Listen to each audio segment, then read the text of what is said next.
Bumigay po yung ating Pangulo. Umiyak po. Hindi mapigil ng ating Pangulong Bongbong Marcos ang kanyang emosyon nang tawagan niya po yung mga families ng mga namatay sa giyera doon po sa Israel. Ayan po mga kababayan, yung ating Pangulong Bongbong Marcos. Talagang napaiyak po siya. Sabi niya, last night, I made two of the most difficult phone calls I had to make as president. Talagang nakakaiyak po ang mga pangyayaring ito. It's heartbreaking. Lalo yung kwento mga kababayan ng isang Filipina caregiver, yung isang nurse, na ayaw niya talagang iwan yung kanyang inaalagaan na matanda. Pinili ng Filipina nurse mga kababayan na manatili sa tabi ng kanyang inaalagaan na Israeling matanda hanggang siya sa both of them, mga kababayan, pinatay na mga Hamas. Ayan po ang kwento, unbelievable humanity, loyalty, death of a caregiver, mourned. Kaya yung ating Pangulong Bongbong Marcos talaga po ay naiyak.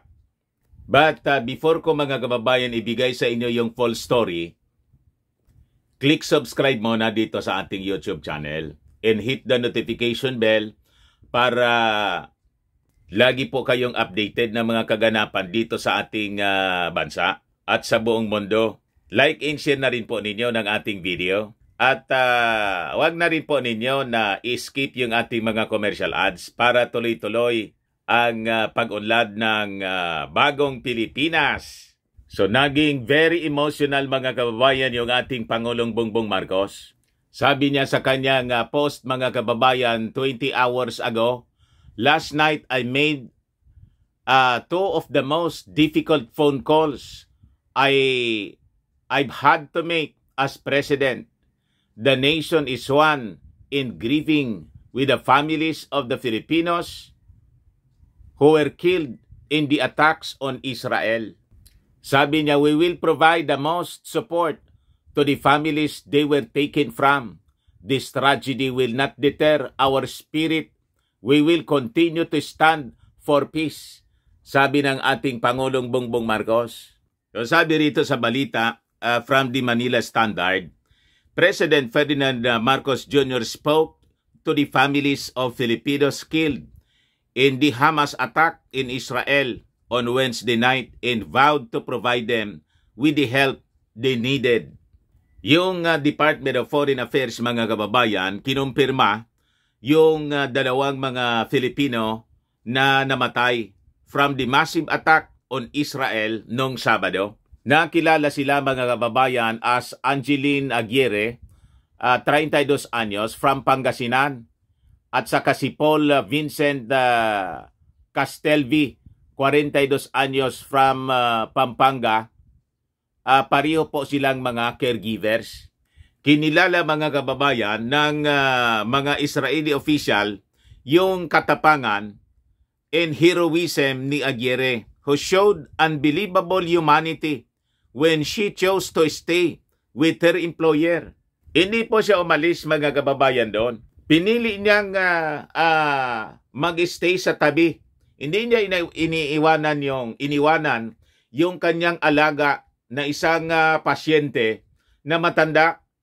Flor Hassan Nahom, the deputy mayor of Jerusalem, said Aguirre had a chance to flee during the attack but showed loyalty by remaining at Nira's side during the violence, resulting in both of them being murdered by Hamas.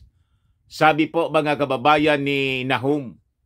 Matindi po mga kababayan. Talagang nakakaiyak yung nangyari po. Yung ating Pangulong Bongbong Marcos talagang naiyak. Sabi po ng DFA, itong si Aguirre had worked in Israel as a caregiver for 6 years, caring for her elderly patient na si Naira on Kibbutz Kfar Gaza. O siya po mga kababayan yung Filipina caregiver si Aguirre. Naiuwi na yung kanyang labi sa Pangasinan sa tulong ng ating mga authorities sa Department of Foreign Affairs.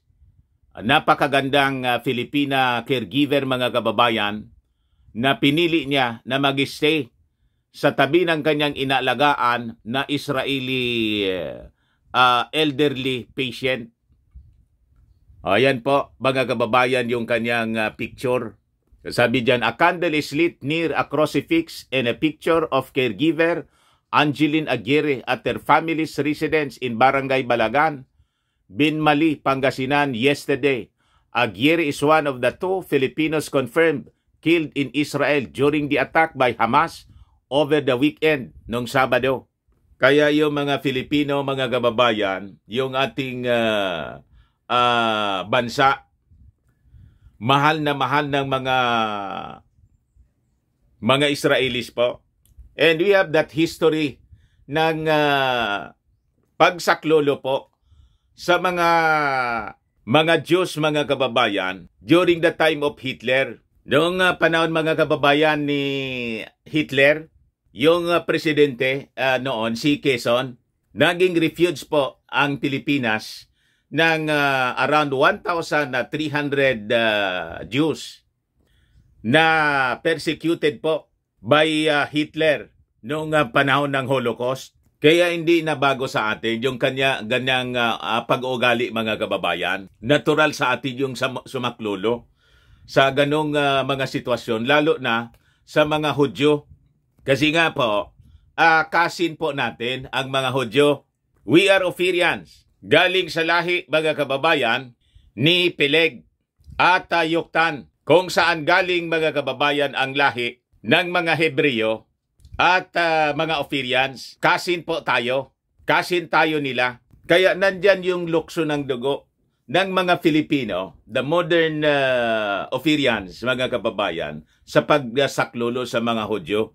Other than the spiritual bind, mga kababayan, between us. Kasi tayo, mga Kristiyano tayo, di ba?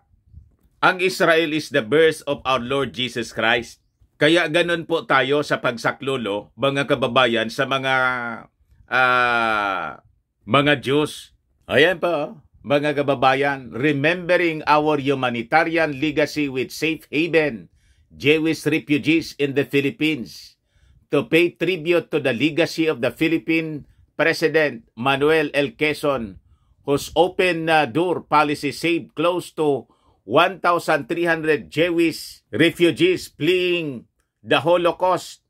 Twin events were recognized by the Philippine Mission to the UN in New York and the Philippine Embassy in Israel.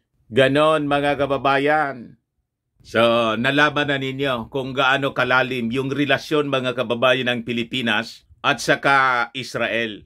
Kung paano mag-care yung ating mga kababayang Filipinos sa ating pinsan na mga Israelis. At yan na patunayan ulit ngayon sa pag-atake ng mga Hamas, the biblical enemy of the Jewish people, mga kababayan.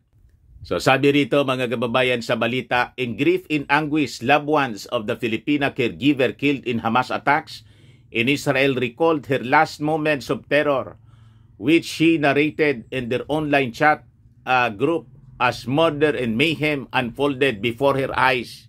Sabi dyan, mga kababayan, in her final group chat with their family, 32-year-old Angeline Aguirre of Barangay Balagan spoke about her feeling of terror as armed men began to arrive at the residence where she was staying near the Gaza Strip last Saturday. Last message niya, ang sabi niya, ando na daw sa kanila, natatakot na daw siya. Wilma Bandong, Aguirre's eldest sister, yesterday told the Star. Aguirre, who had been married for just over a year, was one of the 2 Filipinos confirmed to have died in the attacks launched by Hamas. Sobrang sakit po ang nangyari sa kapatid ko. Bandong said she was survived by her husband, parents, William and Erlinda, and siblings. Angeline was the 4th among its siblings. Bandong said her sister came home to the Philippines in July last year and returned to Israel 2 months later noong Setyembre, just days after na sila ay ikasal. She said another sister living in Israel was staying some 30 minutes away by land travel from Angeline's place. Dalawa pala sila doon.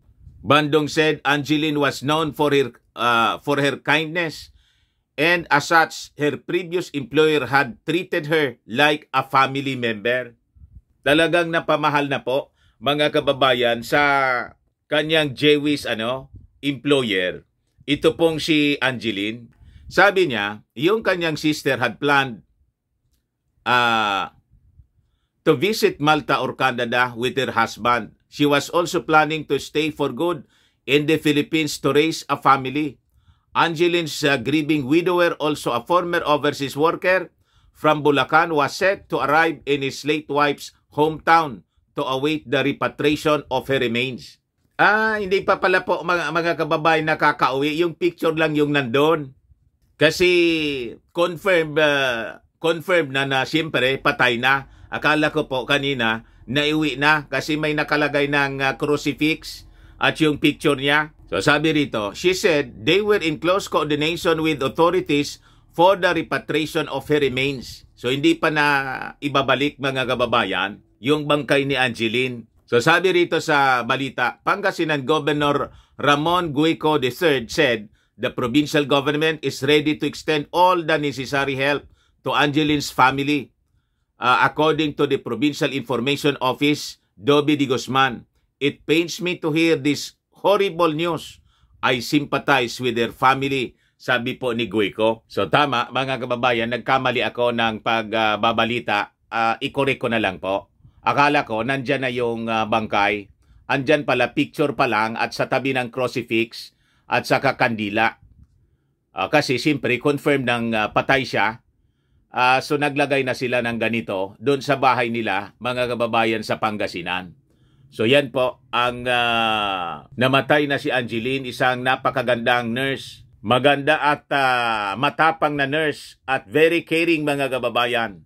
Kaya napaiyak yung ating Pangulong Bongbong Marcos sa tapang na ipinakita, mga kababayan, itong ating Filipina caregiver.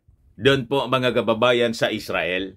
So nakakalungkot na magulo, napakagulo, mga kababayan, sa Israel, kung saan magdidisimbre pa naman. And marami sa ating mga kababayan ang naka-schedule na pumunta doon para sa pilgrimage to the Holy Land, the birth of our Lord Jesus Christ. Pero the irony is, napakagulo. For you to understand kung bakit napakagulo sa Israel, you have to read the Bible. This is part of the unfolding prophecy, mga kababayan. In the Holy Land, Israel, Jerusalem, mga kababayan, tingnan naman ninyo ang mga kaganapan sa bansang Israel gayon. Death and destruction, mga kababayan. Massacre. Yan po ang mga scenes in Israel. Kahindik-hindik na destruction because of bombings, bombardment na ginagawa ngayon ng gobyerno ng Israel. Ang ating Pangulong Bongbong Marcos nagpasalamat sa embassy ng Israel sa pagtulong sa pag-rescue sa ating mga kababayang Filipinos dahil sa Israel-Hamas war. Ayan po ang ating Pangulong Bongbong, talagang hands-on. The President met with Israeli Ambassador Ilan Flos this afternoon. Government assures OFWs families in the Philippines of their safety amid Israel-Hamas conflict. Yan po ang mga balita. Philippine government working with Israeli officials to repatriate the remains of Filipinos killed during the Israel-Hamas conflict. Sabi din ng ating armed forces, ready sila to conduct evacuation operation in Israel if necessary. Alert level 3 declared in Gaza ng ating Department of Foreign Affairs. Yan ang mga balita. Pinoy trapped in Gaza. Ayan po yung warning ni Netanyahu. Sabi dyan, Israel-Hamas war. Netanyahu vows to wipe Hamas off the earth. Netanyahu warns every member of Hamas is dead man's as new atrocities revealed 1,300 dead. So yung pledge, mga kababayan, ngayon ni Netanyahu, uubusin nila every member of Hamas. So, it will be a long and difficult war, mga kababayan. Nagkausap na, mga kababayan, si Netanyahu, saka si National Security of State Blinken. Ayan po, mga kababayan, Anthony Blinken. At doon niya ikwinento ni Netanyahu the horrors, the unimaginable inhumanity na ginawa ng mga Hamas sa kanilang mga mamamayan. Pinagkakatay po yung mga Israelis, sexually abused, may mga bata, babae, matatanda, sinunog ng buhay. Ganon katindi yung horrors na ginawa, mga kababayan, ng mga Hamas. And mamaya, mga kababayan, ibibigay ko sa inyo ang konting background. Sino ba itong mga Hamas? Saan galing ang lahi nitong mga taong ito? At alam po ba ninyo na yung mga Israelis kasi, noon pang panahon, biblical times, hindi kasi po sinunod ang utos ng Diyos. That's the reason why they suffered until today. Ngayon, sabi ni Netanyahu, uubusin nila yung mga Hamas. Noon pang panahon, mga kababayan, yung utos ng Diyos sa kanila na mga Israelites, ubusin man talaga yung lahi nila. Hindi nila inubos. Ito ngayon, mga kababayan, ang result. 4 millennia, mga kababayan, several millennia, paulit-ulit na nangyayari sa mga Hudyo ang ganitong massacre sa kanilang lahi. But before kong ikwento sa inyo ang background na yon, iparinig ko muna yung speech ni Netanyahu. Kasama po si U.S. Secretary of State Anthony Blinken. Yan pa. Important visit here today. Thank you. Thank President Biden. And thank you to the American people for your incredible support for Israel in our war against the barbarians of Hamas. I thank you in English. I want to thank you in Hebrew as well. אני רוצה להודות למזכיר המדינה בלינקן. Ikuhan ko na lang muna yung English na lang po kasi sa Hebrew muna siya nagsasalita. Yung translation po sa English yung iparinig ko po sa inyo. Ito po, mga kababayan, madali lang. Yan po. Dali lang. Your visit is another tangible example of America's unequivocal support for Israel. Hamas has shown itself to be an enemy of civilization. The massacring of young people in an outdoor music festival, the butchering of entire families, the murder of parents in front of their children and the murder of children in front of their parents, the burning of people alive, Matindi. the beheadings, the kidnappings of a young boy, not only kidnapped,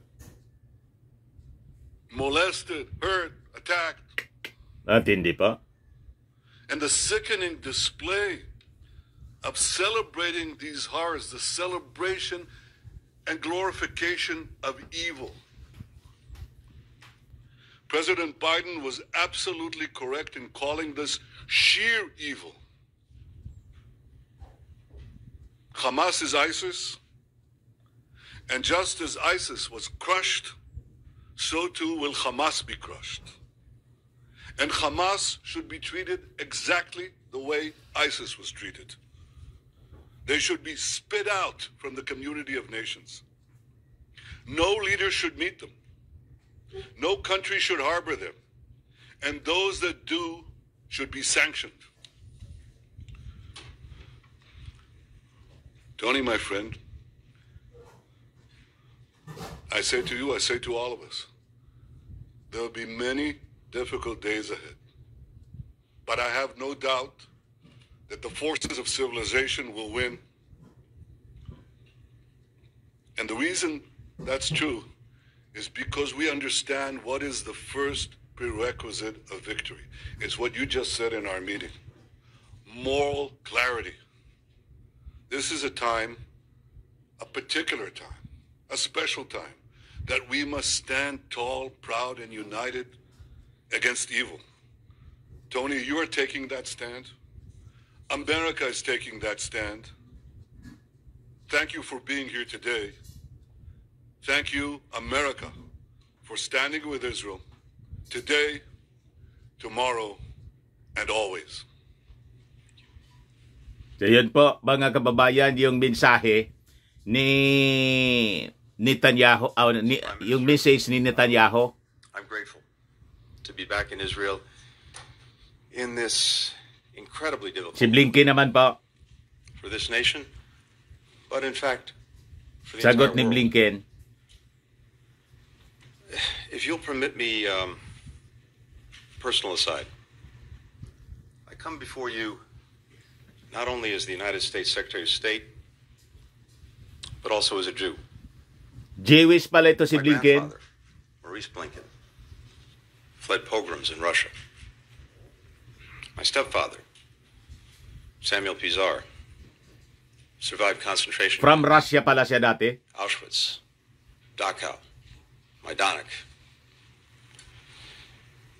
So, Prime Minister, I understand on a personal level the harrowing echoes that Hamas's massacres carry for Israeli Jews, indeed, for Jews everywhere. I also come before you as a husband and father of young children. It's impossible for me to look at the photos of families killed, such as the mother, father, and 3 small children murdered as they sheltered in their home in Kibbutz near Oz, and not think of my own children. This was just one of Hamas's countless acts of terror. In a litany of brutality and inhumanity that, yes, brings to mind the worst of ISIS. Babies slaughtered, bodies desecrated, young people burned alive, women Matindi. raped, parents executed in front of their children, children in front of their parents. How are we even to understand this, to digest this? And yet, at the same time, Prelude po ito ng tribulation po, mga kababayan. Ganyan na ganyan ang senaryo ng mga maiiwan grandfather who drove over an hour to a kibbutz under siege after the rapture of the believers, the church, and rescued his kids and grandkids. during the time of Armageddon. The mother who died shielding her teenage son with her body, giving her life to save his, giving him life for a second time. The volunteer security teams on the kibbutzes who swiftly rallied to defend their friends and neighbors despite being heavily outnumbered. And we're lifted by the remarkable solidarity of the Israeli people, demonstrated in the long lines of people giving blood, in the hundreds of thousands of reservists who've mobilized, some rushing home from abroad, people around the country opening their homes to fellow citizens displaced from the south. The people of Israel have long and rightly prided themselves on their self-reliance, on their ability to defend themselves, even when the odds are stacked against them. The message that I bring to Israel is this: you may be strong enough on your own to defend yourself, but as long as America exists, you will never ever have to. We will always be there by your side. That's the message that President Biden delivered to the Prime Minister from the moment this crisis began. It's the message that I and my other colleagues in the government have delivered to our Israeli counterparts on a daily, even an hourly basis. It's the message that I bring with me to our discussions today, and it's what I'll affirm when I meet with the members of Israel's newly formed national emergency government. We welcome the government's creation. and the unity and resolve that it reflects across Israel's society. So yan po. You can generate... Yan po mga kababayan yung message of pledge of support ng Amerika, assurance ng American support sa Israel. Ngayon, sabi natin kanina, sino ba to na mga Hamas? Bakit ganon katindi ang galit nila sa mga Israelites? Sabi ko po sa inyo, itong mga Palestino na kaaway ng Israel, sila po yung mga biblical Canaanites from the lineage of Noah mismo po. Grandson po ang mga Canaanites ni Noah. Yan po. According to the Bible, the Canaanites descended from Noah's grandson Canaan. Canaan was accursed through Noah after Canaan's father Ham saw Noah drunk and naked in his tent after Noah's brood in animals returned to dry land from the ark. The curse that Canaan would become a slave to his brothers extended to Canaan's offspring. Abiding by God's promise that He would protect them from destruction and let them be victorious in battle, Israelites fought with Canaanites to take over vast areas of territory in Hebron's promised land. So the Lord gave Israel all the land He had sworn to give their forefathers, and they took possession of it and settled there. Sabi po sa Joshua chapter 21 verse 43. So makikita po ninyo yung away dyan po ng mga Palestino, yung Hamas, Hezbollah, lahat ng mga kalaban ng Israel nagsimula pa nung panahon ng Genesis. O yan po, isinumpa mga kababayan ng Diyos, cursed itong mga Canaanites. Yan Genesis chapter 9 verse 25 to 27. Kaya kung wala tayo mga kababayan na na malalim na knowledge ng Bible, hindi natin maintindihan bakit nag-aaway sila. At sino po yung may karapatan sa lupa? Yan pong promised land. Yan pong mga Palestino o yung mga Israelites. Ngayon, to give you a deep understanding po kung sino ang may karapatan sa lupa, i-recommend ko po sa inyo na panoorin yung exposition, yung preaching nitong mga kilalang pastor para authority po sa pagsasalita. Hindi ninyo pagdudahan. Ako pwedeng pagdudahan pa ninyo. Di ba? Try ninyo po na panoorin itong si Dr. Benny Abante Jr. Isa po siyang pastor dyan sa Metropolitan Ecclesia Baptist Church sa Manila. Pwede din kayo na mag-church dyan, mga kababayan, kasi tama yung turo nila. Itong si Dr. Benny Abante po, Jr., hindi lang siya pastor. Congressman siya po, mga kababayan ng Maynila. Siguro familiar sa inyo yung mukha niya.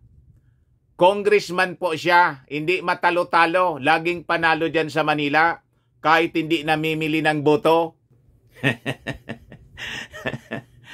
Unbeatable congressman dyan sa Maynila, si Congressman Abante. Lagi ninyo sigurong nakikita sa mga session sa Congress. Very active po siya. Isa po siyang pastor, Baptist pastor po siya.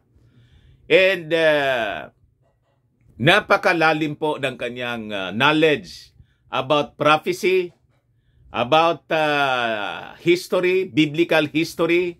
Kaya in one of his preachings, because of the war in Israel between Hamas and Israel po, natalakay niya po sa kanyang preaching ang tungkol dito.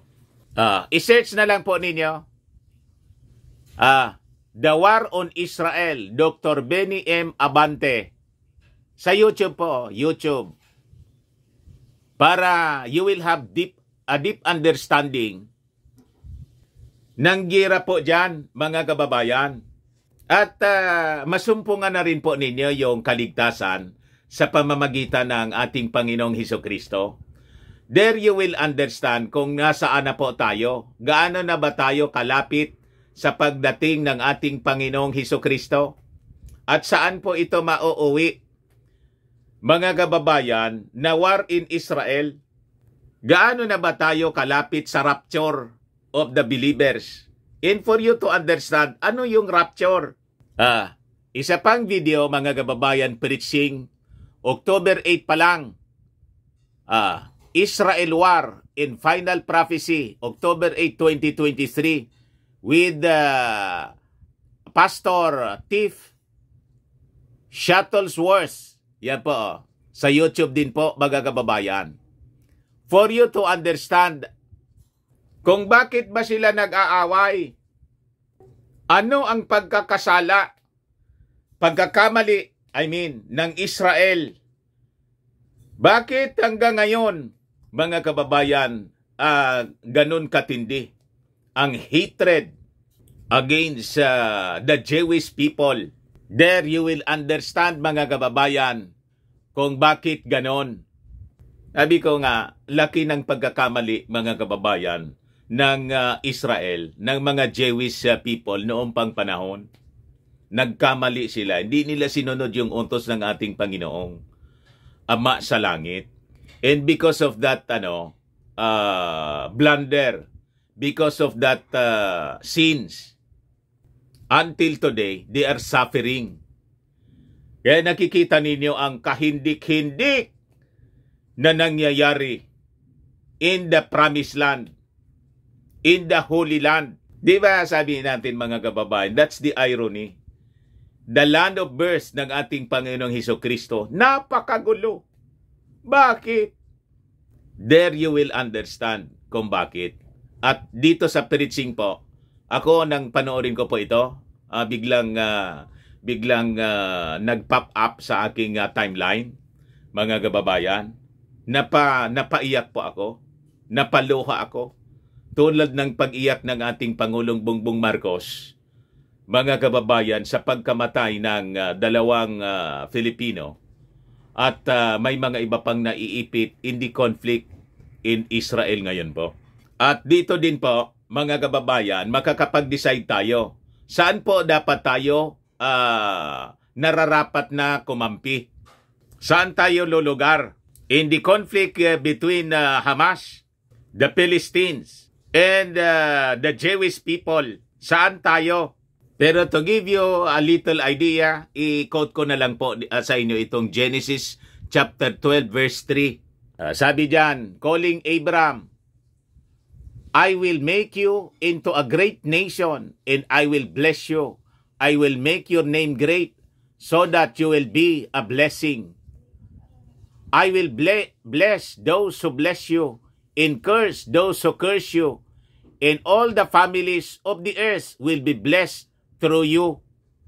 Yan po, mga kababayan, ang sabi mismo ng Diyos kay Abraham, kung saan ang galing ang bansang Israel. So, I think may idea na kayo kung kanino dapat tayo kakampi. Ayan man lang po, mga kababayan. Baka lang gusto ninyo po itong itry. Firmax Firming and Lifting Cream, pinapahid po sa mga pulses and affected area. Mainam po sa paninigas ng mga kaso-kasuan. Ito naman po, Automax Radiant Serum. Sa mukha naman yung application. Anti-aging po siya. You will look 10 years younger than your age. Sa mga cancer patients naman po, baka lang gusto ninyo itong itry.